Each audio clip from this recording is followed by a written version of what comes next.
ठरलं तर मग या मालिकेच्या येणाऱ्या भागामध्ये आपण पाहणार आहोत की आश्रम मर्डर केस मधून अर्जुन मधुभाऊंची सुटका करण्यासाठी वेगवेगळे पुरावे शोधत आहे। प्रियाने खोटी साक्ष दिली हे सिद्ध करण्यासाठी त्याचा प्रयत्न सुरू आहे आणि दुसरीकडे प्रियाचे कट कारस्थान चालूच आहेत। अर्जुन मर्डर केस मध्ये प्रियाला नोटीस पाठवतो आणि ती म्हणजे चौकशीसाठी, पण प्रिया ही सायलीला दोषी करण्याचा प्रयत्न करत असते। पण अर्जुन आश्रम केस मर्डर विषयी एकदम आत्मविश्वासाने बोलताना दिसत आहे। चेतन आणि सायली बरोबर अर्जुन म्हणतो की मधुभाऊंपासून जीवाला धोका असण्याचा मेसेज विलासने केला होता। त्यानंतर मधुभाऊ आश्रमात गेले, त्यानंतर झटपट झाली आणि विलासला गोळी लागली। यातच 1.5 ते 2 तास गेले असतील। यानंतर पोलीस आश्रमात आले तेव्हा सायली म्हणते की मेसेज पाहून पोलिसांनी आधीच आश्रमात शिरले पाहिजे होते ना। तेव्हा अर्जुन बोलतो ते पण नाही पोचले ना। तेव्हाच अर्जुन बोलतो आता आपल्या हातात एक हुकमाचा एक्का लागला आहे। पोलीस उशिरा येणे आणि मेसेज मध्ये मधुभाऊंचा उल्लेख असणे या सगळ्या गोष्टींचा संदर्भ लागणे। पण आता पुढे अर्जुन आश्रमाविषयी कोणते पुरावे शोधणार आणि कुठला हुकमाचा एक्का लागला हे पाहणे पुढे रंजकच होणार आहे।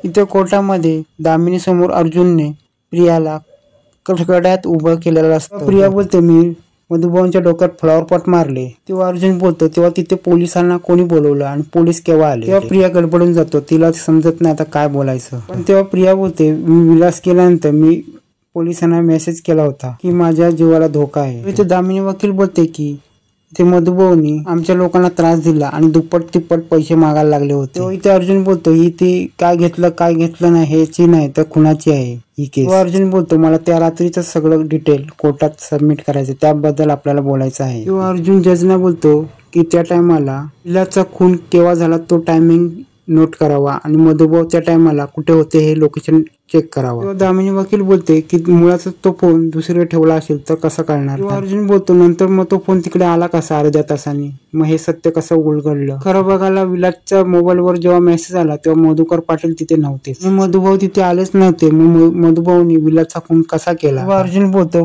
पोलिसांना मेसेज 1.5 तासापूर्वी गेला, मग पोलीस तिथे उशिरा का आले।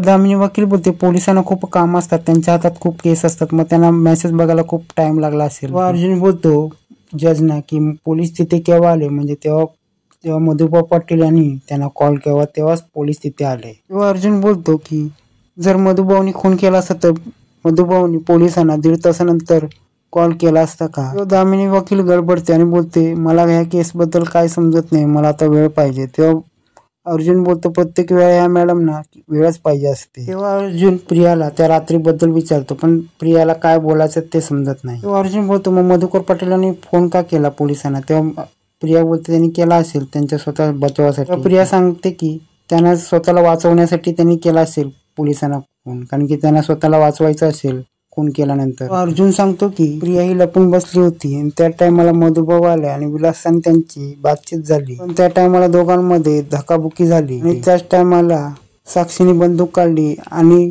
मधुभाऊंवर ताणली, पण त्या झटपटीमध्ये त्या विलासलाच गोळी लागली। पण त्याच टायमाला तन्वीने पाठवून मधुभाऊंच्या डोक्यावर फ्लॉवर पॉट मारला, पण नंतर प्रियानेच विलासच्या मोबाईलवरून मेसेज आणि कॉल केला। तेव्हा दामिनी वकील जजला बोलते हा अर्जुन काय पण बोलतो।